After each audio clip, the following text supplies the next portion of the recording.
Vamos a continuar con este libro de Romanos. Como hemos hablado de un principio, el libro es una unidad, ¿no?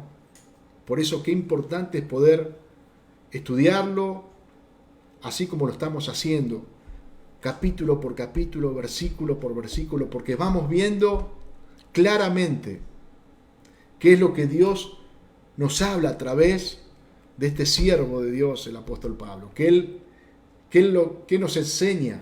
Hemos visto del capítulo 1 al capítulo 11, que podemos llamar la parte teórica, donde también hay práctica, pero ahí podemos ver el amor de Dios, hermano. Porque Dios nos enseña nuestra condición, Dios enseña cómo estamos nosotros, cómo nos ve Él, no cómo nos vemos nosotros. Y nos empieza a enseñar cómo Él obra, cómo Él escoge, cómo Él justifica, cómo Él santifica, cómo Él actúa en la vida de aquellos que le pertenecen a Él. Y a partir del capítulo 12 podríamos ver la parte práctica, ¿no? Del 1 al 11 vemos el obrar de Dios, el amor de Dios hacia nosotros. Y ahora vemos este amor que hemos recibido de parte de Dios, el cual debe ser correspondido. Y cómo nosotros actuamos, vivimos, nos movemos, si realmente estamos amando a nuestro Señor. Y Jorge, en el domingo pasado, estuvo hablando acerca de nosotros como miembros del cuerpo de Cristo, ¿no? Como miembros los unos de los otros, siendo parte de un cuerpo. Que cada uno de nosotros en Cristo, de parte de Dios, hemos recibido un don, ¿no?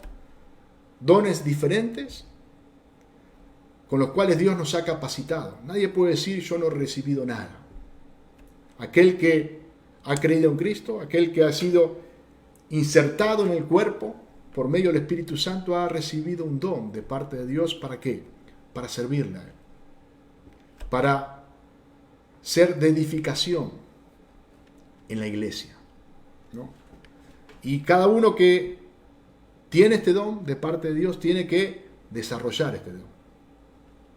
Jorge nos decía, el que ha recibido el don de exhortación debe hacerlo, debe exhortar. El que ha recibido, no, cada uno que ha recibido ese don tiene que desarrollar ese don que ha recibido de parte de Dios, justamente para la edificación del cuerpo de Cristo. Reconociendo la necesidad que tenemos de Dios, por eso Dios nos capacita con dones, y la necesidad que tenemos el uno con el otro.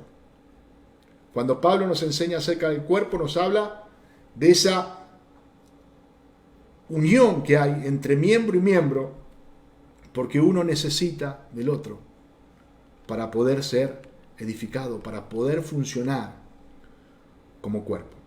Y qué importante que es entender esto, hermano. Qué importante que es ser conscientes de que pertenecemos a un cuerpo, que estamos unidos a un cuerpo, donde Cristo es la cabeza. Cristo es el centro, la cabeza. Y no solamente es la cabeza que dirige todo el cuerpo, sino que el cuerpo le pertenece a Él. Nosotros somos miembros de Cristo, hermano. Cristo es el que dirige el cuerpo y Cristo es el dueño del cuerpo. Solamente por Él y en Él tenemos vida. Solamente porque estamos conectados a Él y porque Él nos ha insertado por medio del Espíritu Santo en el cuerpo, es que tenemos vida, hermano. Así como los miembros de nuestros cuerpos tienen vida y por eso actúan, por eso tienen actividad y están conectados al cuerpo, porque si no estuvieran conectados en el cuerpo no tendrían vida. Si usted se corta una mano y la pone arriba de una mesa, esa mano nada puede hacer. ¿Por qué? Porque pierde la vida que la mano tenía. Ya quedó desconectada del cuerpo, quedó sin vida. Y yo recuerdo, hace mucho tiempo, yo lo he contado seguramente en alguna prédica, un cuento que habla acerca de un accidente que hubo en la ruta, de un hombre que cayó por un barranco y cuando se levantó le faltaba un miembro, le faltaba una pierna. Y con aquel que tuvo el accidente se agarraba la cabeza diciendo, uy, perdóneme, ¿cómo fue? Y este hombre agarraba la pierna, se la ponía y como si nada seguía su viaje. Esa pierna era una pierna ortopédica.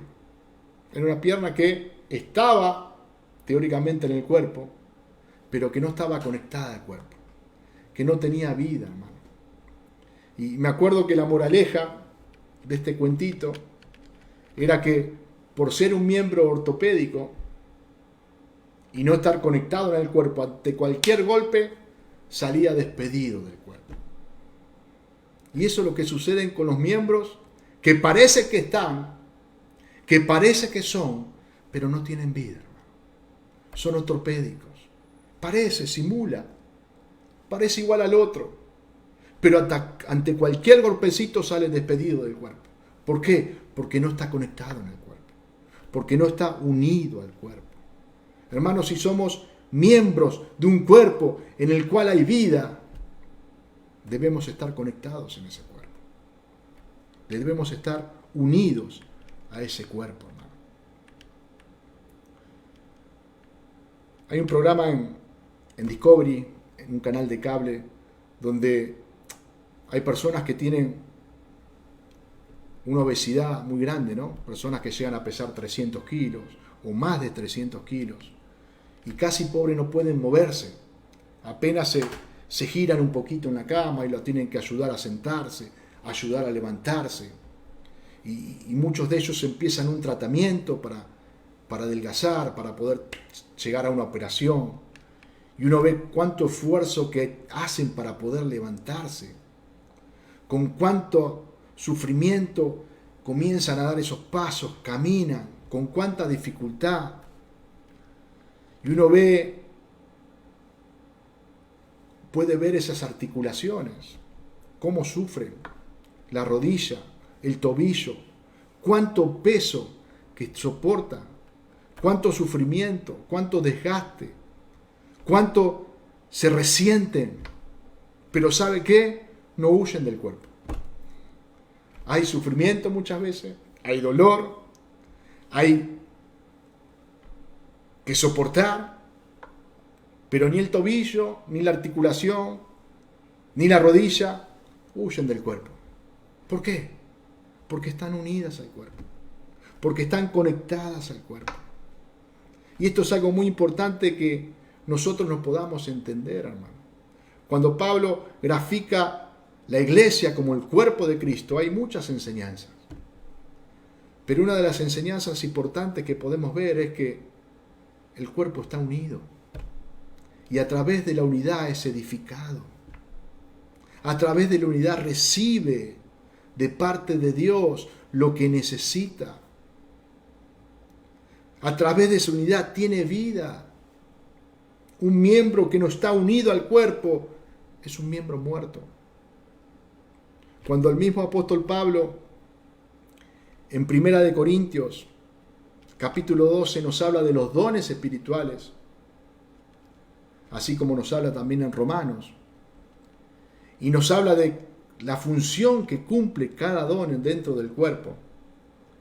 A continuación, en el capítulo 13 nos habla del amor, de lo importante del amor. Luego de decir de lo que cada miembro hace de acuerdo al don que ha recibido, qué importante que es, automáticamente habla del amor. Y nos dice que sin amor, nada somos. Sin amor podemos hacer un montón de cosas que no sirve para nada. Si vamos al libro de Efesios, capítulo 4, versículo 11, Pablo una vez más habla del cuerpo y habla de los dones que Dios ha dado para la edificación del cuerpo.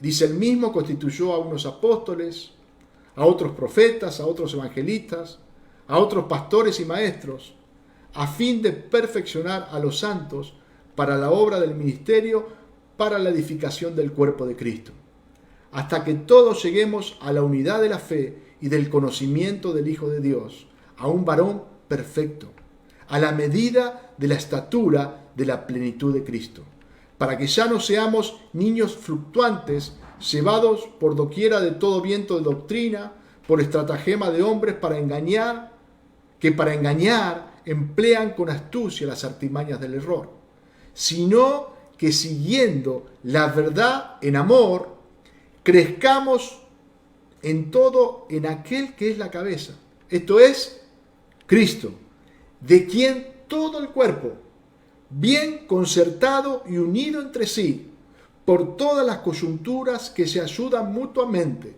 según la actividad propia de cada miembro, recibe su crecimiento para ir edificándose en amor. Una vez más el apóstol Pablo a la iglesia de Éfeso le habla de los dones espirituales. Acá habla de dones de ministerio. Dios constituyó apóstoles, profetas, evangelistas, pastores y maestros. ¿Para qué? Para el crecimiento de la iglesia, para la edificación de la iglesia. Y el versículo 15 dice, sino que siguiendo la verdad en amor, crezcamos, hermano. En todo, en aquel que es la cabeza, que es Cristo. ¿Quién es la cabeza? Cristo. Todos estamos conectados a Cristo. Él es la verdad. En Él vamos a crecer. ¿Cómo debe estar el cuerpo? Bien, concertado y unido. Si no está concertado y unido, no puede haber crecimiento, hermano. Entre todas las coyunturas dice que se ayudan mutuamente. Hermano, el miembro no trabaja solitariamente, sino que trabaja con el que tiene al lado. Hay una ayuda mutua, hay un trabajo consensuado, concertado. ¿Para qué? Para ir creciendo y edificándose en amor, hermano. Vemos que el amor está en Corintios, el amor está en Efesios y el amor está acá también, en Romanos. Acá también nos habla de los dones espirituales, como he compartido nuestro hermano Jorge el domingo. Y luego vemos el versículo 9, que vamos a empezar a compartir hoy. Romanos 12:9 dice, el amor sea sin fingimiento, aborrecer lo malo, seguir lo bueno. Luego de hablar de los dones, del funcionamiento, de cómo tiene que actuar cada uno, el apóstol comienza a hablar nuevamente acerca del amor. Y da algo clave, dice algo clave. El amor debe ser sin fingimiento. ¿Qué es algo fingido, hermano? Algo que parece ser, pero no es. ¿Usted alguna vez ha fingido? Seguramente, ¿no? Yo he fingido. Me tengo que confesar, he fingido muchas veces. Fingí estar enfermo para no ir al colegio. ¿Cuántas veces hemos fingido algo que no teníamos o que no éramos? Muchas veces he fingido que tenía ciertas cosas para parecer más importante. Acá el apóstol nos habla acerca del amor y nos dice que el amor debe ser sin fingimiento. El amor debe ser verdadero, hermano. El amor debe ser genuino, debe ser real. No puede ser algo ficticio. Vemos que el amor es una virtud que tiene que sobresalir en la vida del cristiano. Jesús dijo, en esto conocerán todos que sois mis discípulos, si tuviereis amor los unos con los otros. Jesús estaba diciendo, los de afuera se van a dar cuenta que ustedes son mis discípulos por el amor que se tienen los unos con los otros. Si vamos al libro de Gálatas, donde el apóstol Pablo nos habla del fruto del Espíritu Santo, el fruto que a través de su Espíritu Dios produce en nuestra vida, la primer virtud de este fruto es el amor. Gálatas 5:22 nos dice, mas el fruto del Espíritu es amor, gozo, paz, paciencia, benignidad, bondad, fe. La primer virtud de este fruto, que es el que produce el Espíritu, la vida del cristiano, es el amor. El amor es lo primero que debe reflejarse en mi vida. Primera de Juan 3:14. Miren lo que dice Juan. Nosotros sabemos que hemos pasado de muerte a vida en que amamos a los hermanos. El que no ama a su hermano permanece en muerte. ¡Wow! Juan está diciendo, nosotros podemos tener la certeza, la seguridad de que somos hijos de Dios, que Él nos ha hecho nueva criatura. ¿Saben por qué? Porque yo amo a mi hermano. Y ese amor no es un amor fingido, sino que es un amor genuino, es un amor real. Porque aquel que no ama a su hermano permanece en muerte. Aquel que no ama a su hermano todavía está en tinieblas. Aquel que no ama a su hermano no es un hijo de Dios. El amor hacia mi hermano debe ser un amor real, hermano. Me enseña que no solamente lo tengo que decir, sino que lo tengo que demostrar. El amor hacia mi hermano no solamente son palabras, sino que es hecho. El verdadero amor conlleva compromiso, hermano. Compromiso para con Dios y compromiso para los hermanos. Cuando yo amo, me comprometo, hermano. Cuando yo amo, me involucro. Cuando yo amo, deseo estar con esa persona. Deseo conocer a esa persona. Deseo saber lo que le gusta y lo que no le gusta. Lo que le está pasando. Hay un compromiso que va más allá de las palabras, hermano. Cuando amo a mi hermano, y ese amor es un amor real, aborrezco lo malo. Porque deseo hacer lo bueno. Deseo hacer el bien. Aborrezco aquello que no proviene de Dios. Aborrezco aquello que puede dañar, primeramente, mi comunión con el Señor. Hermano, el pecado daña mi comunión con el Señor. Y después daña mi comunión con mi hermano.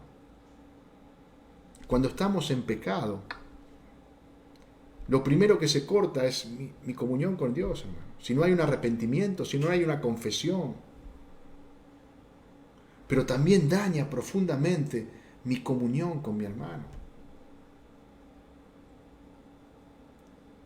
En 1 Corintios 13, donde Pablo se explaya acerca de lo que es el amor, cuáles son las características del amor, vemos que nos dice que el amor es sufrido, que el amor es benigno, que el amor no tiene envidia, no es jactancioso, no se envanece. Hermano, esas son las características de un amor verdadero, que no se goza de la injusticia, mas se goza de la verdad, que todo lo sufre, todo lo cree, todo lo espera, todo lo soporta.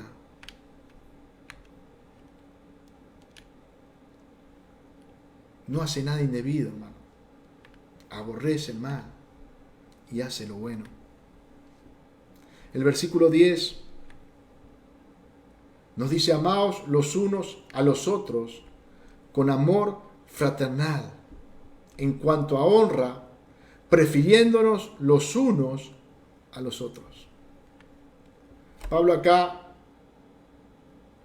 va a explayarse un poquito con qué clase de amor debemos amarnos, hermano.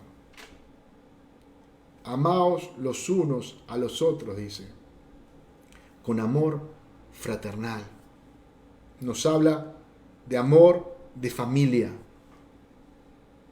Amor que puede tener un padre y un hijo, hermanos, una madre. Amor de familia. Hermanos, así como somos un cuerpo en Cristo, somos una familia en Cristo. Dios es nuestro Padre. Él nos ha adoptado como sus hijos. Y nosotros somos hermanos. Cristo es el primogénito. Él es el hermano mayor. Y nosotros somos hermanos por la obra de Cristo en la cruz del Calvario. El amor de Cristo es el que nos une, hermano. Fíjense el lazo que tenemos. ¿Cuántas veces tenemos una pertenencia fuerte en lo carnal? Por el padre que tenemos, por la madre que tenemos, por los hermanos que tenemos. Y son lazos que son muchas veces profundos. Y que muchas veces cuesta muchos conflictos a veces que hay en los matrimonios. Es porque ese lazo que tiene el padre y la madre con el hijo o con la hija, mayormente con el hijo varón, cuando el hijo se casa cuesta a veces que ese lazo se corte y el hijo ha formado una nueva familia con su esposa y muchas veces eso trae conflictos en el matrimonio porque el lazo es fuerte, porque la dependencia es fuerte. ¿Cuánto más el lazo que tenemos en Cristo, hermano? Donde el amor de Cristo es el que nos une.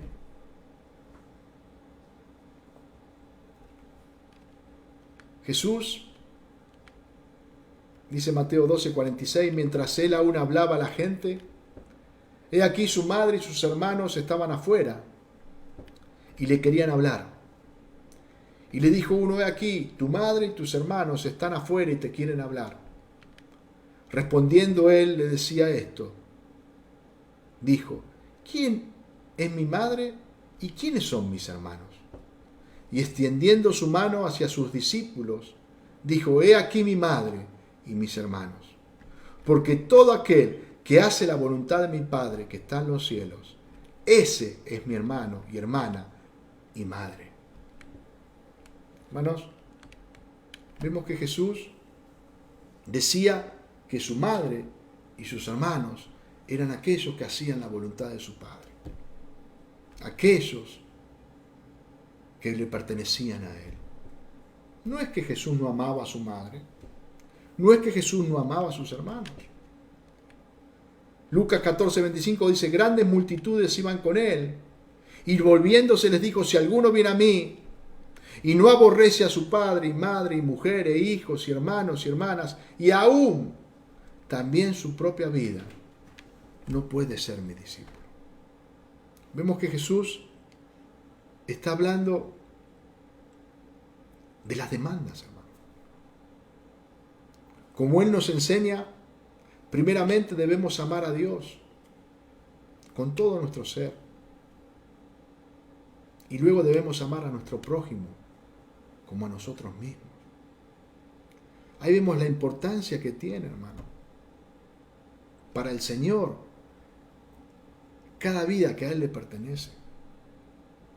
No es que a Jesús no amaba a su mamá o no amaba a sus hermanos, sino que lo más importante para Él era hacer la voluntad de su Padre. Y la demanda que Él tiene hacia nosotros es la misma. Lo más importante para nosotros debe ser seguirle a Él, negarnos a nosotros mismos. Cuando acá Él habla de aborrecer, no habla de despreciar a nuestros padres o a nuestros hermanos, no, todo lo contrario.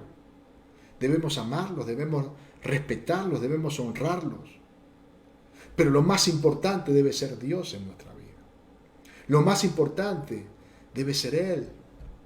Y si Él es lo más importante, hermano, luego van a ser nuestros hermanos. La familia de la fe. Y yo quería mostrarle un pasaje para mostrarle que a Jesús le importaba la vida de sus hermanos y la vida de su madre. Estando en la cruz, estaba siendo crucificado. Antes de expirar, dice que Jesús vio a su madre, a quien y al discípulo a quien él amaba, Juan,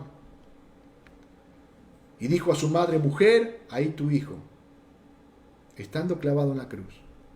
Y dijo a Juan: he aquí tu madre. Y desde aquella hora el discípulo la recibió en su casa. Vemos cómo Jesús se ocupaba de su mamá. Él sabía que él ya estaba en sus últimos minutos. Ya estaba siendo crucificado en esa cruz. Ya iba a irse de este mundo. Pero seguía ocupándose de la vida de su madre. Madre, aquí tu hijo, por Juan. Juan, aquí tu madre. Y a partir de ese día, Juan recibió en su casa a María. La adoptó como su madre. Vemos cómo a Jesús le importaba su madre, le importaba su sangre. Pero vemos que Él amó a los suyos, aquellos que eran sus discípulos, aquellos que le pertenecían a Él, hermano. Antes de ir a la cruz, estando en el aposento alto, dice que antes de lavar los pies a sus discípulos, Jesús, que sabía que su hora había llegado y había amado a los suyos, dice que estaban en el mundo y los amó hasta el fin. Jesús amó a sus discípulos y los amó hasta el fin. Y dentro de los suyos estaba Judas, hermano. Dentro de los suyos estaba aquel que lo iba a traicionar, que lo iba a vender por unas pocas monedas. Pero dice que Él lo amó hasta el fin, hermano. Qué importante que podamos amar como Jesús amaba. Qué importante que podamos amar como Jesús nos amó a nosotros. Nosotros estamos unidos en este cuerpo por medio de su Espíritu. Y no solamente estamos unidos a Él, que es la cabeza del cuerpo, sino que estamos unidos a nuestros hermanos. Por eso la palabra nos enseña cuán importante es la comunión que nosotros podemos tener, esa común unión. Qué importante que nosotros podamos cuidarnos los unos a los otros, que podamos valorarnos, que podamos honrarnos, hermanos, que podamos no tener en poco a nuestro hermano, sino tenerlo como superior a nosotros mismos. Hermanos, si vemos los evangelios, si vemos las cartas paulinas, vamos a ver cuántas veces la palabra de Dios nos habla acerca del perdón. Jesús mismo, cuando enseñaba a orar a sus discípulos, cuando enseñaba al Padre Nuestro, les hablaba acerca del perdón y les decía: porque si perdonáis a los hombres sus ofensas, os perdonará también a vosotros vuestro Padre Celestial. Mas si no perdonáis a los hombres sus ofensas, tampoco vuestro Padre os perdonará vuestras ofensas. Cuando Pedro le pregunta: ¿cuántas veces perdonaré a mi hermano? Hasta 7 veces, le dice Pedro. Y Jesús le dice: no te digo hasta 7, te digo hasta 70 veces 7. El apóstol Pablo, lo vemos en el libro a los Colosenses, donde nos dice: soportándonos unos a otros y perdonándonos unos a otros, si alguno tuviere queja contra otro, de la manera que Cristo os perdonó, así también hacedlo vosotros. Y sobre todas estas cosas, vestíos de amor, que es el vínculo perfecto. Hermano, vemos cuántas veces, en cuántos textos la palabra de Dios nos lleva a perdonar, nos lleva a soportarnos, nos lleva a amarnos. ¿Por qué? Porque es tan necesario para nuestro crecimiento, para nuestra vida como cristianos, para que tenga un sentido en él, un funcionamiento en él. En Filipo, Pablo le escribe a estos hermanos y les dice: ruego a Evodia y a Síntique que sean de un mismo sentir en el Señor. Se ve que estas hermanas estaban con algún conflicto y Pablo le escribe esta carta donde enseña tantas cosas y donde no se olvida de esta situación de Evodia y de Síntique. Y le dice: ruego que sean de un mismo sentir. Estas hermanas que han batallado conmigo en el Evangelio, que pueda haber una reconciliación, que si hay diferencia pueda reconciliarse, puedan perdonarse, puedan amarse. Ruego, dice Pablo. Hermano, es tan importante que podamos cuidar esta relación, que podamos velar por esta relación que tenemos en Cristo. No es una relación humana, no es una relación que nosotros hemos creado, sino es una relación que Dios la hizo. Debemos cuidarnos unos a otros. No podemos nunca separar nuestra relación, nuestra comunión con Dios, con nuestra relación y nuestra comunión con los hermanos. Hay cristianos que dicen: yo no me congrego, pero estoy en comunión con Dios. Es imposible, hermano. Cuando vemos estos textos en la Biblia, cuando vemos que somos un cuerpo en Cristo, cuando vemos que somos una familia, cuando Jesús le habla a sus discípulos y le pone el ejemplo de la vid, como el pámpano está conectado en la vid, y entre todos forman ese racimo. No puede haber alguien que se dice cristiano y que dice: yo no me congrego, pero estoy en comunión con Dios. Es imposible. O aquel que dice: yo amo a Dios, pero no quiero saber nada con la iglesia. ¿Sabe lo que me dice la palabra de Dios? La mayoría lo conoce. Si alguno dice: yo amo a Dios, y aborrece a su hermano, es mentiroso. Pues el que no ama a su hermano, ¿a quién ha visto? ¿Cómo puede amar a Dios a quien no ha visto, hermano? La palabra de Dios es clara. Muchas veces escuchamos: yo amo a Dios, yo creo en Dios, pero no quiero saber nada con la iglesia. ¿Quién es la iglesia? ¿El edificio? No, hermano, la iglesia no es el edificio. La iglesia somos cada uno de nosotros. La iglesia es el cuerpo de Cristo. Aquel que dice: yo amo a Dios, pero no quiero saber nada con la iglesia, es un mentiroso. No está amando a Dios, ni le ha conocido a Dios. Hermanos, debemos esforzarnos, debemos ocuparnos para cuidar esta relación tan preciosa que Dios nos ha dado. El apóstol Pablo nos dice en Filipenses: no hagáis nada por contienda o por vanagloria, antes bien, con humildad, estimando cada uno a los demás como superiores a él mismo. Hermanos, que podamos honrarnos los unos a los otros, que podamos valorarnos los unos a los otros, que podamos tener como superior a mi hermano, a mí, sabiendo que Cristo está en él, sabiendo que es miembro del cuerpo de Cristo, como lo soy yo, hermano. El versículo 11 nos dice: lo que requiere diligencia, no perezosos, fervientes en espíritu, sirviendo al Señor.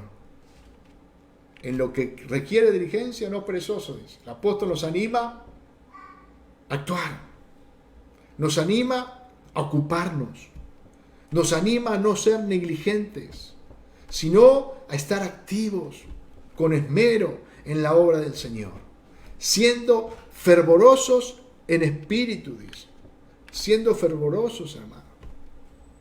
Siendo de ánimo pronto, estando dispuesto a servir al Señor, a servir a los hermanos. Nuestro servicio al Señor requiere abnegación, hermano. Requiere muchas veces sacrificio. Requiere muchas veces sufrimiento. Pero si nosotros somos parte del cuerpo, si somos miembros los unos de los otros, ¿sabe qué? Vamos a poder soportar esa abnegación, ese sacrificio, ese sufrimiento que muchas veces vamos a pasar. Nos va a hacer crecer, nos va a hacer desarrollar el carácter de Cristo en nosotros. Nos va a llevar a amarnos más, nos va a llevar a humillarnos más, nos va a llevar a reconocer en mayor profundidad a nuestro Dios y a glorificarle a Él, a exaltarle a Él. Hermanos, el apóstol Pablo, en su última etapa, ya cuando estaba por partir de esta tierra, ya cuando su ministerio estaba en sus últimos días, le escribe esta segunda carta a Timoteo, y en el final de la carta dice: procura venir pronto a verme, porque Demas me ha desamparado armando a este mundo, y se ha ido a Tesalónica. Crescente se fue a Galicia, y Tito a Dalmacia. Solo Lucas está conmigo. Toma a Marcos y tráele contigo, porque me es útil para el ministerio. A Tíquico lo envié a Efeso. Trae cuando vengas el capote que dejé en Troas, en casa de Carpo, y los libros, mayormente los pergaminos. Alejandro el calderero me ha causado muchos males. El Señor te pague conforme a sus hechos. Guárdate tú también de él, pues en gran manera se ha puesto a mis palabras. Y dice en el versículo 16: en mi primera defensa ninguno estuvo a mi lado, sino que todos me desampararon. Todos. No les ha tomado en cuenta. Pero el Señor estuvo a mi lado y me dio fuerzas para que por mí fuese cumplida la predicación y que todos los gentiles oyesen. Y así fui librado de la boca del león.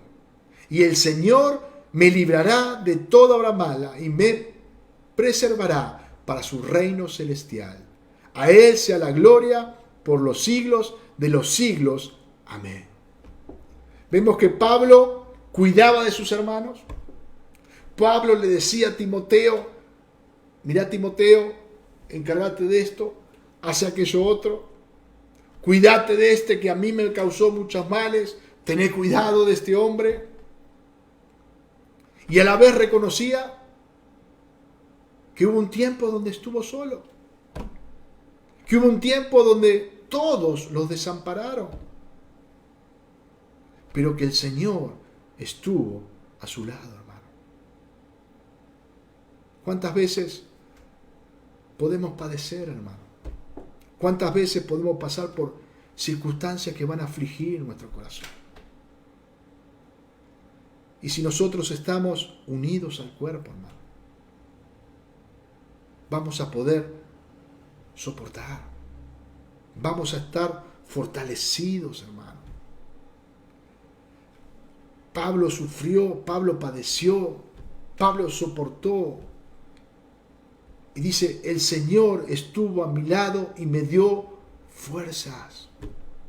Reconocía que Dios lo había sostenido, hermano. Reconocía que Dios había hecho la obra en él y que él había sido un instrumento para su gloria. Pero él nunca desechó a sus hermanos. Él nunca murmuró en contra de sus hermanos. Él nunca dijo, Señor, pero este hermano que me diste, que me abandona.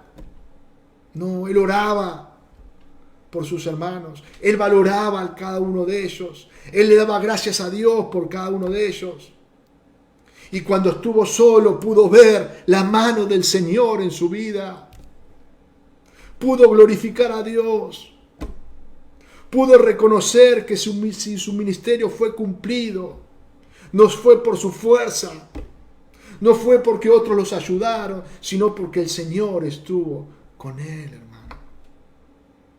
Muchas veces es necesario que pasemos por aflicciones. Muchas veces es necesario que pasemos por sufrimientos para que podamos glorificar su nombre, para que podamos ser fortalecidos por Él. Pero qué importante que nosotros podamos ocuparnos, hermanos, en esto que Dios nos ha delegado. Qué importante que podamos ocuparnos del don que Dios nos dio. Que podamos cuidar no solamente de nosotros, sino que podamos cuidar de nuestros hermanos. El versículo 12 dice, gozosos en la esperanza, sufridos en la tribulación, constantes en la oración. Gozosos en la esperanza, hermano. La esperanza en la salvación, que todavía no se ha completado, ¿no? Sabemos que esta promesa que Dios nos ha dado se va a completar, hermano. Se va a cumplir. Esa es la seguridad que nosotros tenemos, porque esta promesa no es de hombre, sino que es de Dios. Y Dios cumple sus promesas. Y esta promesa de salvación produce gozo en nuestro corazón. ¿Sabe por qué? Porque es una promesa, es una esperanza segura, que está fundamentada en una promesa de Dios. Descansa en una promesa de Dios. ¿Cómo no gozarnos, hermano, en esta gran esperanza? El libro de Romanos, en varios pasajes, nos habla de esta esperanza, de esta fe en la cual estamos firmes, hermano. En la cual fuimos salvos, como algo, el apóstol Pablo en el capítulo 8, versículo 24 dice, porque en esperanza fuimos salvos. Pero la esperanza que se ve no es esperanza. Por lo que alguno ve, ¿a qué esperarlo? Dice. Pero si esperamos lo que no vemos, con paciencia lo aguardamos. Vemos que el apóstol tiene una certeza, porque en esperanza fuimos salvos.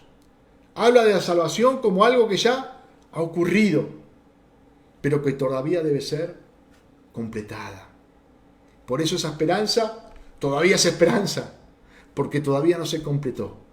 Pero es una esperanza segura, porque descansa en la promesa de Dios, porque descansa en la obra de Cristo en favor nuestro. Entonces esa esperanza produce gozo, hermano. Produce gozo. Gozosos, como dice este versículo, en la esperanza. Sufridos en la tribulación, hermano. Perseverantes en la aflicción. Si estamos en Cristo, las tribulaciones, las pruebas que debemos soportar, nos van a hacer salir victoriosos, hermano. Las pruebas por las cuales pasamos no es para hundirnos, sino para levantarnos. No es para que estemos derrotados, sino para que vivamos en victoria. La prueba que Dios permite que venga a nuestra vida, esa aflicción, esa tribulación momentánea, es para que Dios se manifieste en nosotros, para que Él produzca paciencia, para que Él produzca el fruto del Espíritu, para que cada día podamos ser más parecidos a Jesús, hermano. Si estamos en Cristo, vamos a poder soportar, hermano. Vamos a poder salir victoriosos de la aflicción, de la tribulación. Pero por eso el apóstol, en el final de este versículo, marca algo clave, hermano. Que debemos ser constantes en la oración. Sin oración, sin esa comunión íntima con el Señor, no vamos a poder estar gozosos y no vamos a poder perseverar en medio de la tribulación o de la aflicción, hermano. La oración es vital en nuestra vida. Y hoy podemos hacernos esta pregunta. ¿Nos gozamos cada día en la esperanza de la salvación, hermano? ¿Hay gozo en nuestro corazón? A pesar de las tribulaciones, a pesar de las aflicciones, a pesar de las pruebas que muchas veces debemos transitar, ¿el gozo es lo que sobresale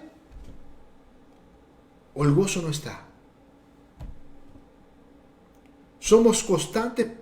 ¿Podemos perseverar en él? Cuando esa prueba pasa, ¿salimos victoriosos de esa prueba? Hermanos, debemos analizar si esto sucede, si el gozo en nuestra vida es constante, si nuestra perseverancia en él es firme. Porque si esto no sucede, si en realidad flaqueamos, tenemos que analizar cómo está nuestra vida de oración, hermano. No solamente la palabra nos dice que tenemos que orar, sino que nos dice que la oración tiene que ser algo constante. Constante, hermano. Y yo analizaba mi vida y decía, ¿cuánto cuesta orar? ¿Cuántas veces separamos tiempo para una cosa, para otra? Y el tiempo que disponemos para la oración es tan escaso. El tiempo que disponemos para la oración a comparación de otros tiempos que separamos es tan poquito, hermano. Y la oración es tan fundamental para mi vida. La oración es aquello que me conecta a Dios. No es que Dios necesita que yo ore. Hermano, yo necesito orar. Yo necesito estar en comunión con el Señor. Yo necesito acercarme confiadamente a su trono todos los días. Yo necesito que eso sea una constancia en mí. Colosenses 4:2 nos dice, perseverar en la oración, velando en ella con acción de gracia. Perseverar en la oración. Una vida sin oración es una vida que no tiene fruto, hermano. Es una vida que no tiene gozo. Es una vida que no puede perseverar en Cristo en medio de la aflicción, en medio de la tribulación, hermano. Es una vida que vive en derrota y no en victoria. Una vida sin oración es una vida desconectada de Dios, hermano. Jesús era el Hijo de Dios. Jesús era santo, sin pecado, y tenía una comunión estrecha con el Padre. Vemos que continuamente Él se apartaba en lo secreto para orar al Señor. Por las noches, por las madrugadas, tenía su tiempo de comunión con el Padre.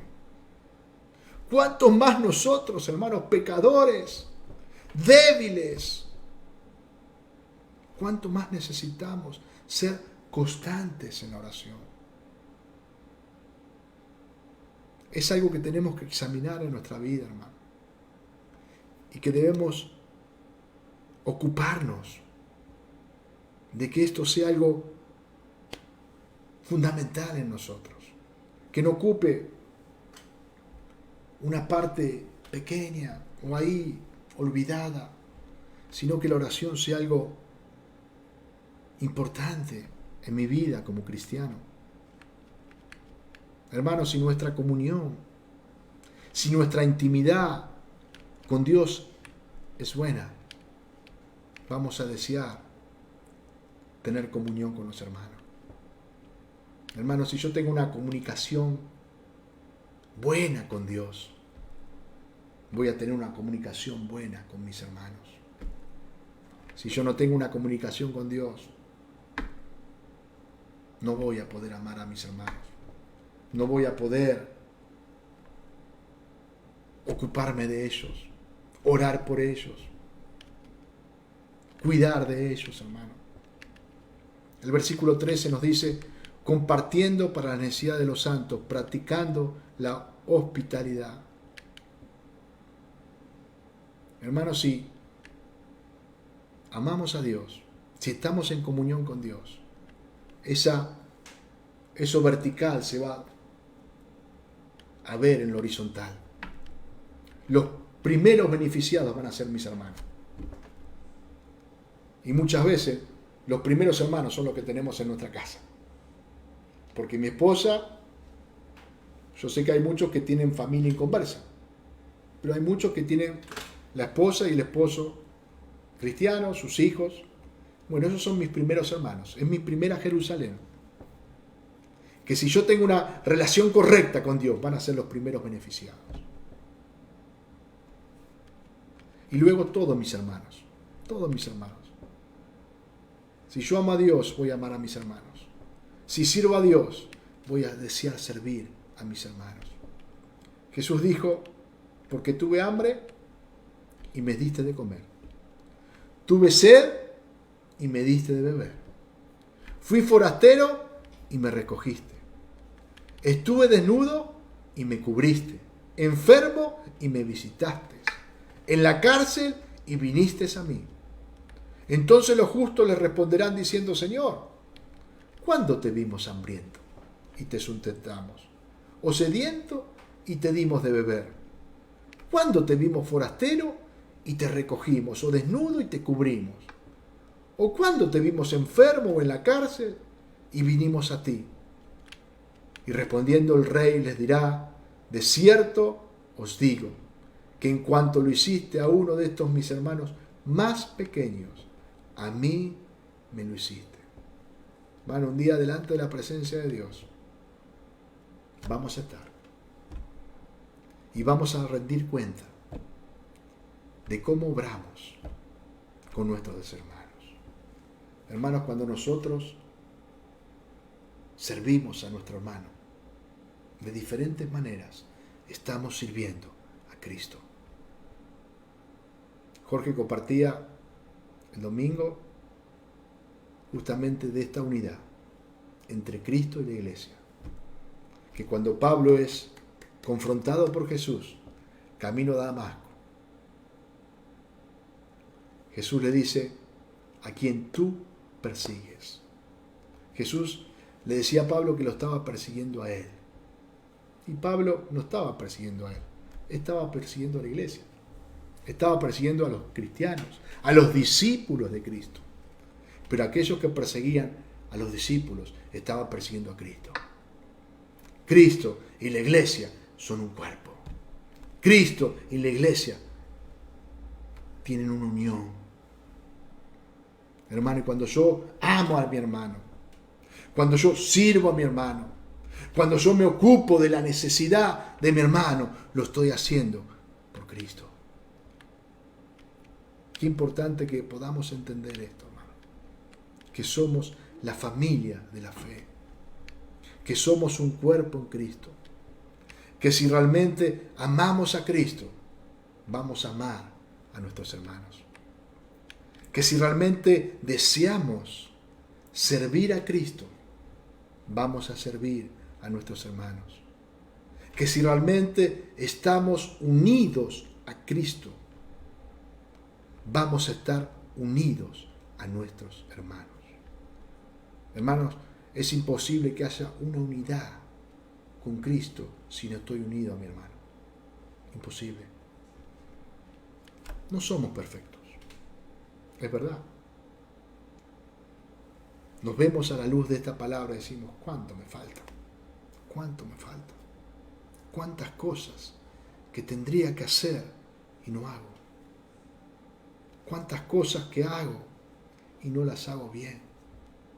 No somos perfectos, hermano. Y quiere que le diga una cosa. Nunca vamos a alcanzar la perfección aquí en la tierra. Nunca. Nunca vamos a hacer todo lo que tendríamos que hacer. Nunca vamos a hacer todo lo que tendríamos que hacer.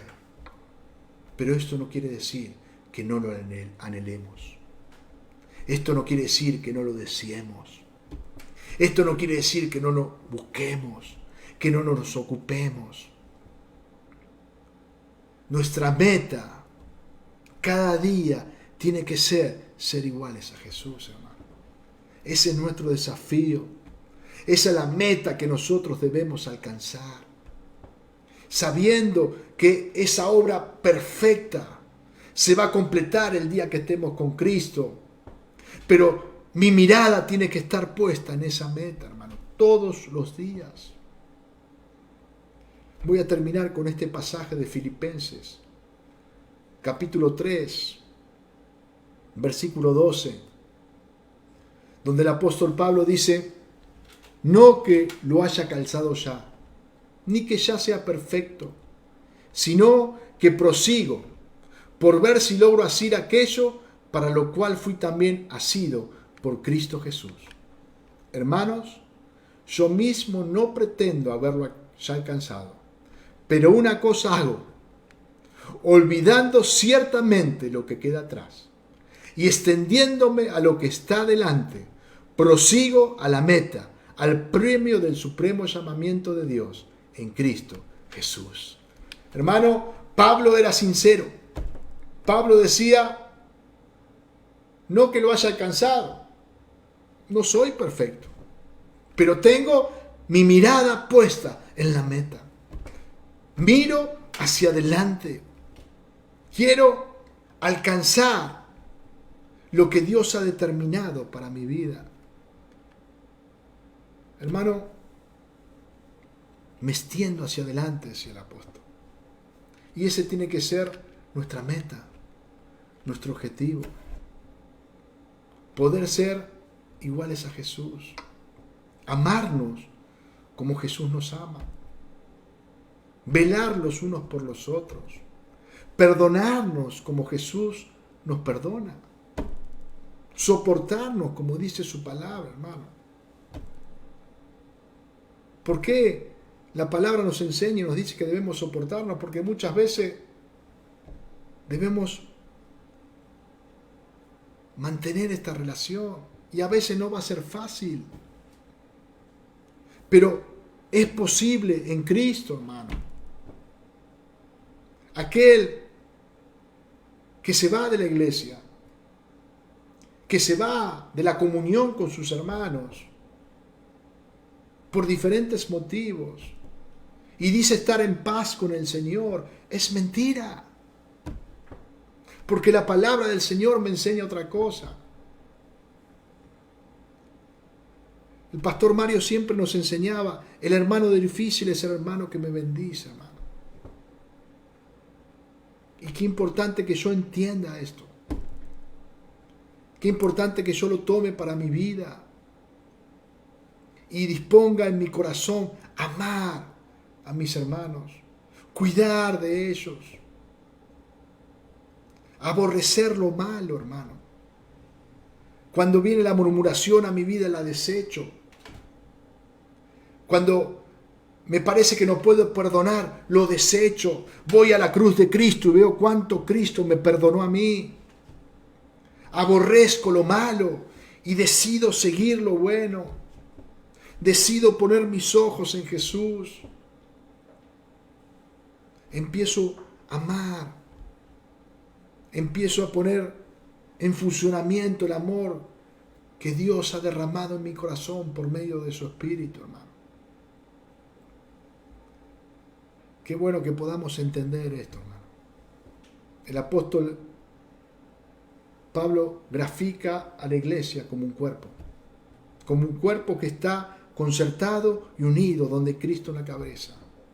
Y la única forma de que este cuerpo sea edificado, la única forma que en este cuerpo haya crecimiento, es en la unidad, es en el amor en unos con otros, es en el respeto de uno con otros, en el cuidado de uno con otros. Hermanos, valoremos la familia que Dios nos dio. ¿Cuántas veces valoramos la familia de carne? Y qué bueno que es eso. Darle gracias a Dios por nuestros padres, por nuestros hermanos, que Dios nos ha dado, y orar por ellos y cuidar de ellos. ¿Cuántos más vamos a dar gracias, Señor, por la familia que Dios nos dio en Cristo, hermano? Cristo murió en la cruz para que yo tenga hoy a mi hermano, para que yo esté unido hoy a mi hermano en un cuerpo. ¿Cómo no voy a valorar eso, hermano? ¿Cómo no voy a darle gracias a Dios por la familia que Dios me ha dado? Por eso no puedo entender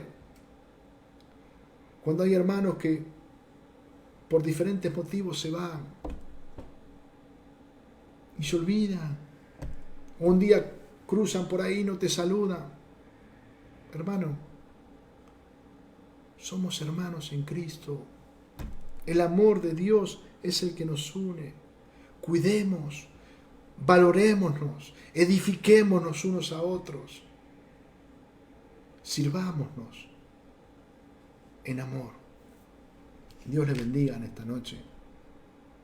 Qué bueno que podamos comprender, y no solamente como hablábamos hoy, quede esto en un conocimiento, sino que lo podamos llevar a la práctica en nuestra vida. Que la palabra de Dios nos pueda confrontar y podamos decir: Señor, ¿cuánto me falta? Pero ese cuánto me falta no sea un desánimo, sino sea un desafío para decir: Señor, quiero ocuparme de esto que tú me has dado. Quiero ser diligente, responsable. No quiero ser perezoso, Señor. Quiero ser ferviente en ti. Servirte a ti y servir a mis hermanos. Dios los bendiga en esta noche.